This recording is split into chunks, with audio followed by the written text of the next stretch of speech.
그는 아까도 말했다시피 그렇게 뭐 좋은 환경에서 자라지 못했습니다.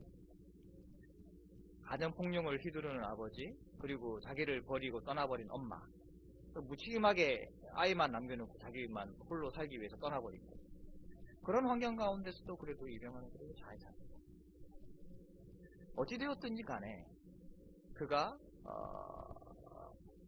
그의 자라난 환경을 보면은 그렇게 썩 좋은 환경은 아니었지만 그 환경들을 통하여서 이병헌은 그래도 자기가 홀로 설 수 있는 방법을 그 영화에서는 배웠다는 것을 이야기를 해주고 있습니다. 모든 사람이 그렇지는 않겠죠.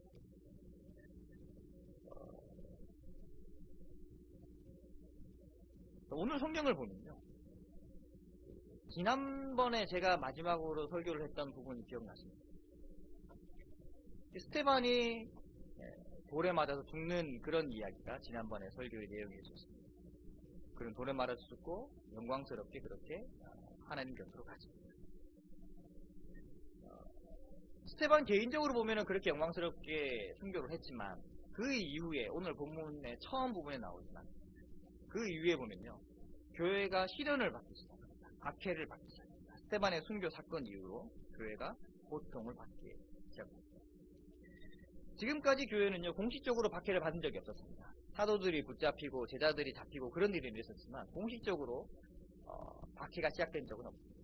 근데 이제 시작이 됐어요. 올 것이 왔습니다. 사울은요, 교회를 없애려고 각 집집마다 찾아다니면서 성도들을 끌어냈습니다. 그리고 옥에다 가두기 시작을 했습니다. 예루살렘 교회는 위기에 빠졌고 고통을 당했습니다. 이로 인하여서 사도들을 제외한 대부분의 제자들은 사마리아나 유대로 흩어졌다고 성경은 말하고 있습니다. 박해가 아주 심했겠죠. 그랬었으니까 흩어졌겠죠. 분명 그들에게는 견디기 힘든 고통이었을 것이요. 하지만 그것은 하나님께서 교회에게 주신 또 다른 기회가 되었습니다. 박해는 예루살렘을 중심으로 모여있던 교회와 성도들을 흩어지게 만들었습니다. 자, 이제는 복음이 예루살렘에만 모여있다가 이 복음이 사마리아와 유대로 흩어지게 되는 것입니다. 자, 4절은 이렇게 얘기를 하고 있습니다. 제가 읽어보도록 하겠습니다. 그 흩어진 사람들이 두루 다니며 복음의 말씀을 전하시되, 예루살렘에 모여있던 제자들이 박해로 인하여서 유대 땅과 사마리아 지방으로 흩어지면서 단지 피신만 한 것이 아니에요. 그들이 다니면서 복음을 전하기 시작했습니다. 그 중에 한 사람의 이름이 등장합니다. 빌립이라는 사람이 등장합니다. 빌립은 사마리아로 갔습니다. 우리가 잘 알고 있다시피 사마리아는 유대인들에게서 경멸의 대상인 땅이었었습니다. 그곳에서 빌립이 들어가서 복음을 전합니다. 놀라운 일이 일어납니다. 많은 사람들이 빌립에 전도하는 그 복음의 말씀을 듣고 변화되기 시작합니다. 큰 역사가, 큰 이적이 그 땅 가운데서 일어나기 시작합니다. 유대인들이 경멸하던 사마리아의 복음이 전해졌습니다. 그런데 만약 예루살렘에서 있었던 교회와 성도들에게 박해가 없었더라면 그들에게 복음이 전해지는 기회는 아마도 훨씬 더 이후에 나 있었을 것입니다. 그런데 그들에게 박해와 고난이 있음으로 말미암아 사마리아 땅에도 그들의 영혼들에게도 구원의 기회가 주어지게 된 것입니다. 예루살렘에 있던 사도들이 사마리아에서 일어난 일을 들었습니다. 큰 일이 사마리아에 일어났다라는 소식을 듣고 예루살렘 교회는 베드로와 요한을 보냅니다. 베드로와 요한은 교회의 핵심적인 인물입니다. 그만큼 사마리아에서 있었던 일은 대단했던 일이라는 것을 직감할 수 있습니다. 베드로와 요한은 사마리아에 와서 성령 받기를 기도하고 안수해 주었습니다. 또 놀라운 일이 일어나죠. 그들이 성령을 받고 변화되기 시작을 한 것입니다. 사마리아는 예루살렘의 박해로 인하여서 변화되었습니다. 그들에게 은혜가 베풀어졌고 복음을 영접한 이들이 또한 제자들을 통하여서 변화되었습니다. 빌립은요, 예루살렘에 있다가 사마리아로 왔습니다. 사마리아에서 큰 일을 빌립을 통해서 일어났습니다. 빌립이 한 건 아니죠? 하나님께서 빌립을 통해서 그 일을 이루셨습니다. 그런데 여기서 멈추지 않았었습니다. 성령은 빌립에게 또 다른 곳으로 가라고 이야기를 하고 있습니다. 자, 26절을 보니까 이렇게 이야기를 하고 있네요.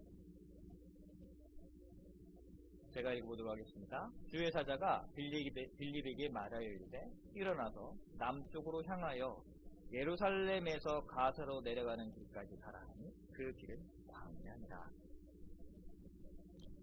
주의 사자가, 하나님의 사자가 빌립에게 더 남쪽으로 내려갈 것을 명령을 합니다. 빌립은 그 말씀에 순종하여서 광야로 나갑니다. 근데 그곳에서 뜻밖에도 에디오피아의 중요한 직책을 맡은 어떤 내시를 한 사람 만나게 됩니다. 그 내시는요, 수레를 타고 가고 있었는데, 우리로 치면 성경이죠. 구약의 말씀을 보고 있었습니다. 수레를 타고 가면. 읽는 부분이 이사야였습니다.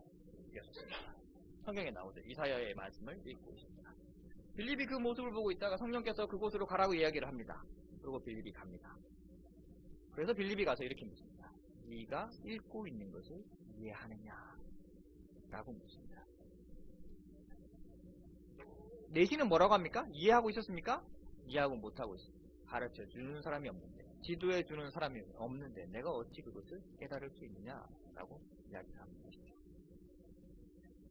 하나님께서는 그를 만나 하나님의 말씀을 깨닫도록 하시기 위해서 빌립을 보내셨습니다. 그는 에디오피아 사람이었고, 이제 이 복음은 예루살렘을 시작해서, 잘 보세요. 우리 처음엔 예루살렘에서부터 시작을 했습니다. 그런데 예루살렘에 있었던 이 박해가 제자들을 흩음으로 인하여서 유대 땅을 지나서 사마리아 땅을 지나서 이제는 빌립 한 사람을 통하여, 상징적인 의미입니다. 빌립 한 사람을 통하여서 에디오피아 내시를 만나게 함으로써 그 복음의 말씀이 이제는 다른 이방에까지 전해지게 되었다라는 것을 성경은 말해주고 있습니다. 그러니까 복음의 전파는 이렇게 시작이 되었습니다. 그들은 애초에 사도행전을 보면은요, 사도행전 1장을 보면요, 예루살렘에 모여 있었습니다. 뭘 해야 될지 모르고 모여 있었습니다. 어찌 해야 될지 바를 모르고 있었습니다. 예수님과 함께 있다가 예수님께서 승천해버리셨습니다. 어찌 해야 될 바를 모르고 예루살렘에 있었습니다. 다만 기도하고 간구하고 기다리라는 말씀을 듣고 그곳에서 함께 기도하고 있었어요. 그때 오셨습니다. 큰 일이 일어났었죠. 그 이후에 사도들은, 제자들은 변화가 됐고 교회를 이루기 시작을 했습니다. 그러면서도 계속 예루살렘에 머물러 있었습니다. 그러다가 이 복음의 말씀이 예루살렘에 큰 박해가 일어남으로써 그들이 흩어지기 시작했고, 유대 땅을 지나서 사마리아 땅을 지나서 멀리 있는 에디오피아, 그 외 이방인들에까지 전해지게 되었다는 것을 성경은 이야기를 해주고 있는 것이죠. 사도행전은 초대교회와 성도들을 통하여서 어떻게 예수 그리스도의 이 복음의 말씀이 온 세상으로 퍼져나가고 있는 것을 보여주고 있습니다. 자, 이것이 시작이었습니다. 이후 초대교회와 성도들은 고난과 어려움이 일상이 되었었어요. 사도행전 뒷부분을 계속해서 우리는 보면 알 수 있지 않습니까? 그들의 일상은 늘 고난과 어려움의 연속이었습니다. 경건한 유대인들은 끝까지 쫓아다니면서 그들을 괴롭혔습니다. 박해하고 돌을 던지고 핍박을 했습니다. 오죽했으면 사울은요, 루스트라라는 성에서 돌을 맞아서 거의 죽을 뻔했었습니다. 그렇게 바깥으로 죽었다고 생각해서 바깥으로 던져버리는 그 정도의 핍박을 바울은 받았었죠. 바울뿐만 아니었습니다. 다른 제자들도 역시 마찬가지였습니다. 많은 교회들에서 박해가 일어났었고 핍박이 일어났었습니다. 유대인뿐만 아니었었어요. 그들을 괴롭히는 사람들은요, 다른 이방인들, 헬라인들, 로마인들도 그들을 괴롭혔었습니다. 그들은 소아시아 7교회에 흩어져 살면서, 또는 다른 지역에 흩어져 살면서 교회를 이루어 살았지만 제대로 살았던 사람들이 아무도 없었다는 것을 성경은 말해주고 있습니다. 늘 경제적인 어려움, 핍박, 박해 가운데 있었습니다. 괴롭힘과 따돌림 가운데 있었어요. 그 당시에 경제적인 생활은요, 각자 먹고 사는 그런 것도 물론 있었겠지만 대부분은 공동체적인 경제 생활을 이루고 살았었습니다. 공동체 안에서 외톨이가 되면요, 살아남을 수 없는 그런 세상이었었어요. 대부분. 그런데 예수 그리스도를 믿는 제자들은 그 공동체 안에서 떨어져 나갔습니다. 먹고 살 길이 막막하고 사회적으로 왕따가 되고 핍박을 받는 외톨이 신세가 그들이었습니다. 그러면서도 그들은 끝까지 예수 그리스도를 포기하지 않고 믿음으로 살아갔습니다. 제가 예전에 유럽 배낭여행 갔을 때 꼭 가보고 싶은 곳이 있었어요. 이탈리아를 갔었는데 이탈리아 로마를 갔었습니다. 누군가를 만나서 다행히 누군가를 만나서 그 로마는 잘 둘러봤어요. 누가 가이드를 해주셔서 이렇게 잘 둘러봤습니다. 근데 꼭 가고 싶은 곳이 있었어요. 로마 근처에 있는 카타콤이라는 곳이 있었는데 제가 그거를 꼭 가보고 싶었어요. 근데 그분은 거기를 갈 형편이 안 되더라고. 그래서 저 혼자 찾아갔어요. 버스를 타고 몇 시간을 타고 이제 그거 갔습니다. 저도 영어가 잘 안 되지만 이태리 사람들은 이제 저보다 영어가 더 잘 안 되더라고요. 말이 잘 안 통해요. 버스를 타고 가는데 말이 잘 안 돼. 지하철 같으면은 뭐 안내방송으로 나오고 그러는데 버스를 타고 시골 버스를 타고 막 몇 시간을 가는데 안내방송은 제대로 안 나와요. 한 3시간을 간 것 같아요. 3시간을 갔는데 분위기가 영 아니야. 여기가 아닌가 보다 하고 탁 둘러봤더니 버스에 타고 있는 사람 딱 둘러봤더니 제일 만만해 보이는 할머니가 한 분 계시더라고요. 이렇게 물어봤습니다.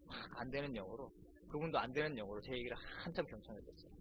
탁탁 이렇게 뭐라고 막 얘기를 하니까 알아들었어요 마지막에. 그랬더니 하는 얘기가 1시간 지나왔대. 그래서 내려서 오는 버스를 타고 또 1시간을 돌아갔어요. 어쨌든 카타콤을 갔어요. 당연히 가니까 한국어 가이드가 없어요. 영어 가이드밖에 없더라고요. 그러니까 안 되는 영어로 또 영어 가이드를 쫓아다니면서 들었습니다. 지하로 내려가고 그 방들을 둘러보았었습니다. 눈물이 나더라고요. 그곳. 같은 믿음의 사람으로서 사는데, 지금 나는 이렇게 편하게 사는데 그들은 그 믿음의 박해를 피해서 땅을 파고, 땅이 그냥 파집니까? 가평에서 아이들하고 농사를 지으면서 삽으로 이렇게 땅을 파보면 땅이 잘 안 파져요. 돌이 나오고 그렇습니다. 그런데 그런 땅을요, 지하로 수백 미터씩 파고 내려가면서 방을 만들고 길을 만들어냈어요. 그 무너지지 않으려고 기둥으로 지탱을 하고, 그런 일들이 카타콤이요. 그 유럽, 로마 이 지역에 수없이 많이 있습니다. 얼마나 믿음을 지키기 위해서 그들이 처절하게 살아냈는지 보면서 그렇게 애절한 마음이 들었어요. 초대교회 성도들은 그렇게 살았었습니다. 경제적인 어려운 박해를 받으면서 그렇게 살았었습니다. 그런데요, 제가 그 고난에 대해서 얘기를 하는 것이 아닙니다. 그 고난이, 그는 어려움들이 대부분은 교회를 건강하게 했다는 것이 우리에게 중요한 포인트입니다. 어려움이, 그 고난을 당해서 좋아할 사람은 아무도 없습니다. 우리도 좋아하지 않을 뿐더러 그 당시의 사람들도 그 고난을 좋아하는 사람은 아무도 없었을 거예요. 그런데도 불구하고 애석하게도, 우리의 입장에서는 애석한 거예요. 애석하게도 그 고난이 우리를 건강하게 해준다는 겁니다. 교회를 건강하게 해주고 바로 서게 해주고 오직 하나님만 의지하고 바라보게 해준다는 것이 중요한 우리에게 포인트가 됩니다. 우리의 입장에서는 애석해요. 우리의 인간적인 마음으로는 굉장히 애석한 일입니다. 우리는 편하게 믿고 싶고, 잘 살면서 믿고 싶고, 마음 편하게 믿고 싶고, 어려움 없이 믿고 싶어요. 그것이 우리의 마음이지만 애석하게도요, 세상에서는 그런 일이 일어나지 않습니다. 고난을 받고 어려움을 당하고 힘든 일을 당해야지만 우리의 신앙은 건강해지고 바르게 설 수 있고 오직 하나님만 의지하고 바라볼 수 있도록 해주는 것이 현실적인 우리의 신앙의 모습인 거예요.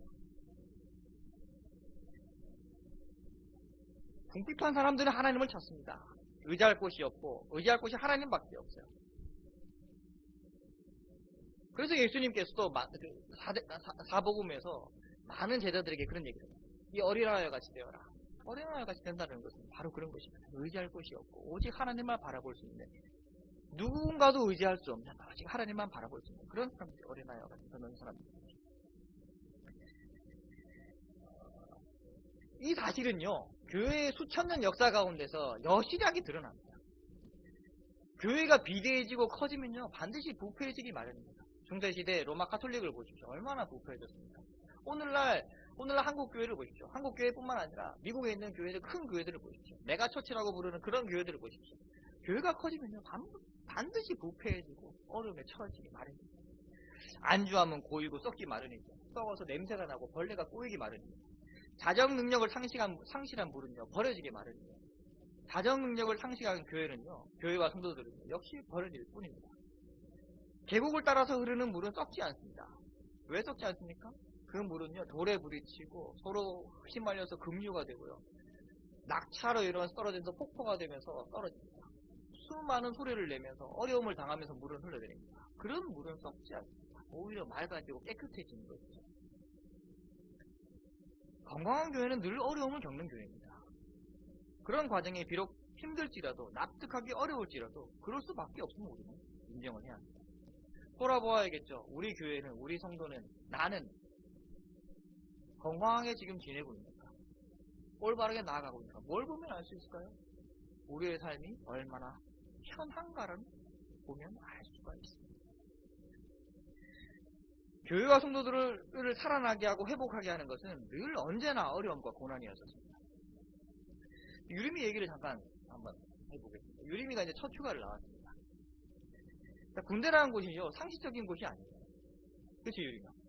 상식적인 곳이 아니에요. 아무리 좋아졌다 그래도, 아무리 요즘 뭐 군대가 편해졌다고 그래도 군대는 군대예요. 세월이 지나도 군대는 군대입니다. 상식적인 곳이 아닙니다. 계급이 깡패인 곳이에요.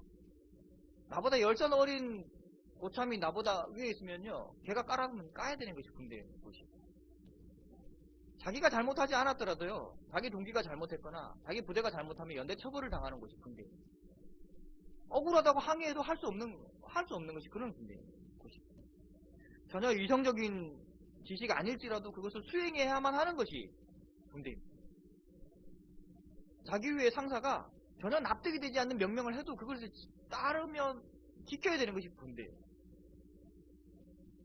반복적인 근무와 훈련은요, 체력적인 한계를 느끼게 하고요, 비이성적인 고참들과 장교들은 정신적인 한계를 느끼게 합니다. 그런 것이 군대입니다. 얼마 지나지 않았지만 유리미도 그런 것들을 느끼고 있을 것입니다. 딱 20년이 됐어요. 20년 전에 저한테 입대하라는 통지서가 왔습니다. 눈앞이 캄캄했어요. 어디로 입대하라면 배기보충대로 입대하라 하래요. 제가 울산에 살고 있었거든요. 배기보충대로 살고 있었어요. 배기보충대로 입대를 하래요. 울산에서도 방어디라는 곳에 살고 있었어요. 방어디는요, 울산에서도 꼴짝이에요. 눈앞이 깜깜하더라고. 근데 우리 아버지는 차를 갖고 있었음에도 불구하고 안 태워줘. 혼자 가래. 입대하는 데까지. 또 어떻게 갔냐면요, 방어진에서요, 울산역까지 밤기차를 타러 갔어요. 버스 타고 1시간이 걸려요. 그 당시. 요즘은 좀 빨라졌는데, 그 당시 1시간 걸렸어요. 밤 10시에 기차가 있었습니다. 청량리까지 가는 기차가 있었어요. 1시간에 걸쳐서 이 기차역까지 갔습니다. 울산역까지 갔어요. 울산역에서요, 좀 기다렸다가 10시에 기차를 탔습니다. 청량리까지. 도착하니까 새벽 5시더라고요. 5시에 도착을 했어요. 나갔더니 아무도 없어.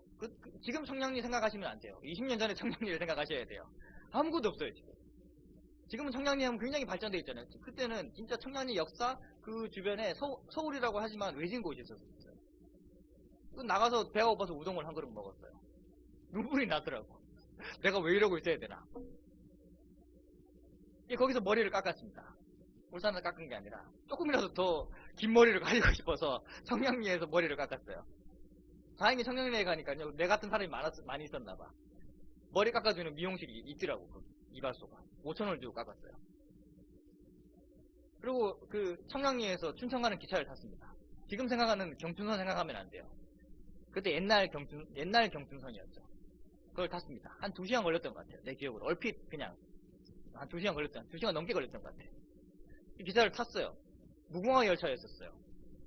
무궁화 열차 타보면 굉장히 허름합니다. 눈물이 또 나더라고. 내가 왜 이러고 있어야 되나. 이 기차를 타고 갔습니다. 타고 가는데요, 보이는 건 다 시골밖에 없어요. 전부 시골. 지나가는 건 다 시골. 물. 지금 생각하면 그게 북한강이었어요. 물하고 시골밖에 없어요. 산밖에 없었어요. 갔습니다. 춘천에 도착을 했어요. 저는요, 당연히 춘천이라도 춘천역에서 내리려고 그러고 춘천역까지 표를 끊었어요. 근데 남춘천역이라고 안내방송이 나오더라고. 그래서 남춘천역에 도착을 했어요. 사람들이 다 내려. 왜 다 내리지? 따라 내렸어요. 눈치껏 그냥. 사람들이 다 내리길래. 춘천역까지 표를 끊었거든요. 남춘천역에서 내렸습니다. 알고 봤더니 남춘천역이 핵심이더라고. 지금도 그렇잖아요. 남춘천역에서 다 내립니다. 전 몰랐어요. 아무도 가르쳐주는 사람이 없어. 근데 사람들이 다 내려. 그래서 따라 내렸어요. 그래서 내렸어요. 내려가지고 그냥 좀 이렇게 뭐 할 게 없어서 두리번거리고 있는데, 나처럼 입대하려고 하는 그 친구가 한 사람이 있습니다. 처음 보는 친구였어요. 만났어요. 공감대가 생겨요. 눈물이 서로 났어요. 같이 공감대가 생겨. 처음 보는 사람인데 공감대가 되잖아요. 그래도 걔도 혼자 왔더라고. 나도 혼자 왔어. 그래서 우리 잘 됐다. 우리 둘이 그냥 그 다음날 입대하는 날이었습니다. 같이 좀 지내보자. 그랬어요. 그래서 밥 먹고, 그 친구랑 같이 밥 먹고, 목욕탕, 할 게 없어서 목욕탕 갔어요. 목욕탕에서 목욕하고, 그 다음에 목욕탕 안에 있는 조그마한 찜질방 같은 게 있었어요. 거기서 잠을 잤습니다. 거기서 눈물이 나더라고요. 얼마나 눈물이 나는지. 오늘 내내 눈물이 났어요. 그 상태가 너무 처량하더라고. 차루야, 먼 일이 아니다.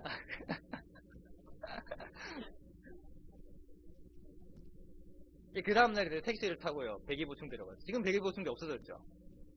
백이보충 들어갔어요. 백이보충 들어갔더니 수백 명이 나 같은 사람들이 있더라고요. 들어갔어요.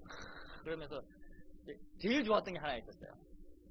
들어가서 이제 막 부모님들 따라 들어가고 막 따라 들어가잖아요. 그러다가 이제 이제 교관들이 모자 쓰고 있는 교관들이 이제 부모님들한테 이제 부모님 돌아가십시오.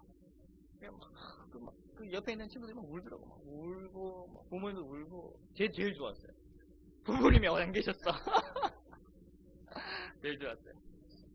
하여튼 거기서 며칠 있다가 차를 타라 그래가지고 차를 타고 60 트럭을 타고 한참 또 시골길로 확 들어갔어요.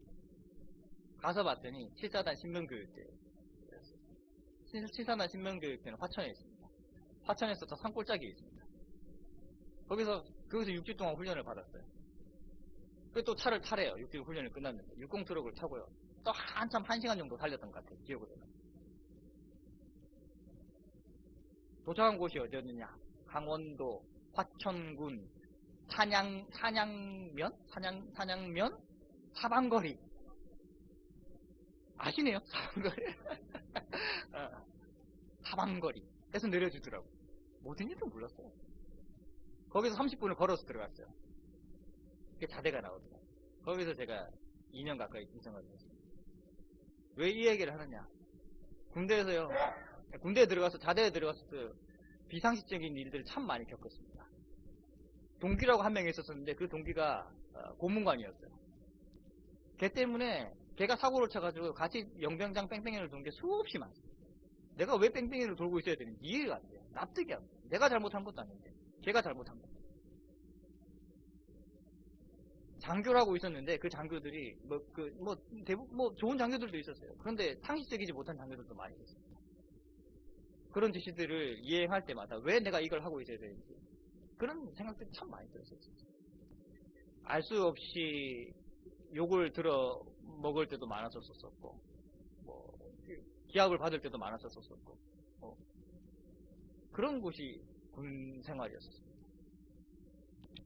그런데 지금 생각해보면요. 제대를 하고 그렇게 군 생활을 하고 제대를 했어요. 제대를 하고 이렇게 쭉 나오면서 집으로 돌아가면서 어떤 생각이 들었냐면 내가 다시 화천이나 춘천을 올 일이 있을까? 죽을 때까지? 근데 매주 춘천에 지금 오고 있어요. 화천은요 학교에서 일 있을 때마다 가요. 산천어 축제하고 그때는 산천어 축제 없었거든요. 근데 가요. 서울에서 청량리에서 춘천 기차를 타가면서 이 산골짜기는 어딘가 그렇게 봤던 곳에 제가 지금 살고 있어요. 가평. 인생이 어찌 될지 참 알 수 없는 그런 것이거든요. 그런데요, 제가 왜 이 얘기를 드리냐 그러면요, 군생활이 그렇게 힘들고 그런 얘기를 들기 위해 하는 얘기가 아닙니다. 군생활은요 그렇게 이성적이지 않고 납득되지 않는 그런 생활이 군생활이에요. 그런데 그런 2년 몇 개월의 그 생활이 지금 생각해보면은 나를 홀로 서게 해줄 수 있는 힘을 가지도록 해줬다는 거죠. 중요한 포인트가. 지금요 학교에서 아이들을 만납니다. 대부분 학교 밖 청소년들이에요. 남학생들 둘이 있는데 그 남학생들 둘은요 담배를 수시로 피는 애예요. 하루에 막 한 갑 두 갑씩 피는 애들입니다. 그리고 한 명은요 몸에다 막 문신 새기고 다니는 애예요. 그리고 막 욕을 막 일상처럼 하고 다니는 애입니다. 우리 앞에서는 잘 안 하는데 그런 애들. 그런 비상식적인 애들하고 생활을 하다 보면요 정말 힘들 때가 정말 많아요.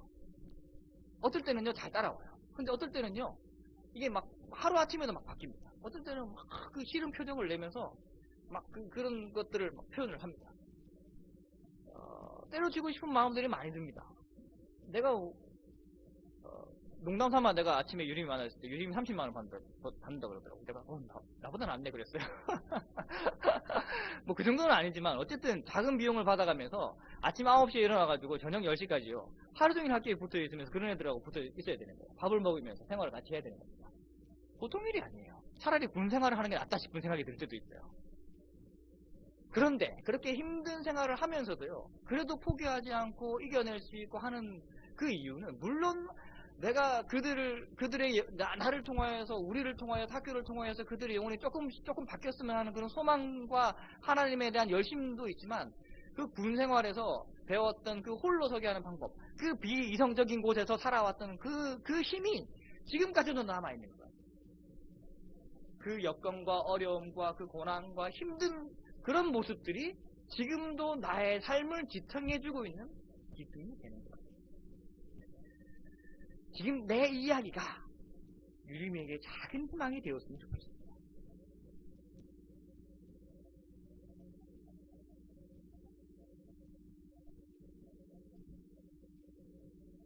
어려울 때 기도하고 힘들 때 하나님을 찾을 수 있도록 우리를 만들어봅니다. 어려움과 고난은 교회와 성도들을 흩어지게 하고 성장하게 합니다. 그리고 복음을 전하게 합니다. 자, 오늘 본문의 중간에 시몬이라는 마술사가 나옵니다. 그는 마술로서 대중적인 인기를 얻은 사람입니다. 근데 그가 빌립의 전도로 인하여서 하나님을 믿게 됩니다. 근데 그러던 중에 베드로와 요한이 와서 안수하여서 성령이 임하는 것을 봅니다. 그때 시몬이 뭐라고 합니까? 돈을 좀 주면서 그런 능력을 나도 좀 얻게 해주세요 이렇게 얘기를 하잖아요. 시몬은요 제대로 변화된 사람이 아닙니다. 그래서 저주를 받잖아요. 그는 단지 자신이 더 많은 인기를 얻기 위해서 복음이 필요했던 사람인 거예요. 결국 그는 사도를 위해서 책망을 받습니다. 복음은 우리가 얻으려고 해서 얻을 수 있는 것이 아님을 우리가 절실하게 보여주고 있는 것이죠. 오직 하나님의 은혜로만 복음을 얻을 수가 있는 것입니다. 반면에 그런데 그 뒤에는요 시몬이 나오는 반면에 이 시몬과 대조되는 사람이 한 명 나옵니다. 좀 전에도 얘기했지만 에디오피아 내시가 나오잖아요. 에디오피아 내시는 큰 권력을 가지고 있는 사람이었습니다. 많은 사람들이 우러러보고 있는 그런 사람이었었어요. 하지만 빌립의 전도로 참된 변화를 경험을 하게 됩니다. 보면서도 이해하지 못하던 말씀을 빌립의 그 전도를 통하여서 깨닫게 되고 예수 그리스도를 알게 됩니다. 그는 말씀을 깨닫고 듣게 되고 알게 될 때 시몬과는 전혀 다른 반응을 보입니다. 물 있는 곳을 지나갈 때 그는 거리낌 없이 얘기를 합니다. 물이 있으니 내게 거리끌 것이 무엇이냐? 거기서 당장 세례를 받습니다. 두 사람이 대조가 되고 있는 것입니다. 자, 오늘 본문을 통하여서 우리 교회를 돌아보기를 원합니다. 우리는 믿음의 삶을 살면서 한 곳에 고여 있지는 않습니다. 우리의 영혼은 안주하고 있으려고 하고 있지는 않습니다. 마음과 육신이 풍족함으로써 하나님을 잊고 있지는 않습니다. 우리는 우리 자신의 노력으로 은혜를 구하려고 하고 있지는 않습니다. 하나님의 말씀이 참으로 하나님답게 우리에게 깨달아지기를 원합니다. 머리에만 머물러 있는 것이 아니라 우리가 듣고 읽은 그 하나님의 말씀이 우리의 가슴으로 내려온 그 하나님의 말씀이 우리의 손과 발, 우리의 입과 눈과 우리의 모든 전심을 다 사용하여서 우리를 통하여서 표출되기를 원합니다. 실제로 성도의 삶을 살아가는 것은 그렇게 힘든 삶입니다. 우리의 순간순간 삶의 모습을 통하여서 수많은 사람들이 하나님을 보고 알게 됩니다. 함부로 살아갈 수 없는 것이 우리의 성도의 삶이 되는 것이죠. 자, 복음은요. 복음을 전하는 것은 우리 옆 교회가 전하는 것이 아닙니다. 우리 옆 성도가 전하는 것이 아닙니다. 우리 각자가 전해야만 하는 것입니다. 우리의 삶을 통하여서 우리가 힘들게 그렇게 살아가는 복음의 말씀을 지켜내기 위해서 힘들게 살아가는 우리의 모습을 통하여서 복음이 전해지는 것입니다. 우리의 교회를 통하여서 그렇게 전해지는 것이죠. 예루살렘에 시작된 복음은 동일한 방법으로 고난과 어려움을 통하여서 유대와 사마리아를 거쳐서 이방인인 우리에게까지 전해지게 된 것입니다. 거기에서부터 시작된 복음이 우리에게까지 전해진 것은요. 그렇게 쉽게 전해진 것이 아니에요. 순간순간 어려움과 고난들을 통하여서 성도들이 흩어지고 복음을 전하고 또 흩어지고 복음을 전하고 그들의 순교를 통하여서 우리가 깨닫게 되고 그런 과정들을 통하여서 지금 우리에게까지 전해지게 된 것입니다. 우리 역시 그 은혜를 입은 자들로서 어떻게 해야 될까요? 우리 안에 안주해 있지 말고 받은 그 은혜에 머물러 있는 죄를 범하지 말고 삶의 우리 자신의 각자 삶의 영역 속에서 흩어져서 복음을 그렇게 애를 써서 전하는 우리 모두가 되기를 소망합니다. 역시 쉽지 않은 일이죠. 우리 자신과의 싸움을 싸워내야 하고 다른 것들, 욕심과 싸워내야 하는 그런 일입니다. 애써서 그 애를 써야만이 그것이 가능한 일입니다. 그래서 성도의 삶은 자신과 타인과 싸우는 어려운 삶의 연속인 것이죠. 비록 그것이 힘들지라도 오늘 본문의 모습과 같이 초대교회 성도와 교회의 모습과 같이 비록 그러할지라도 힘들고 어려울지라도 그 길을 우리가 살아내는 우리 모두가 되기를 원합니다. 기도하겠습니다.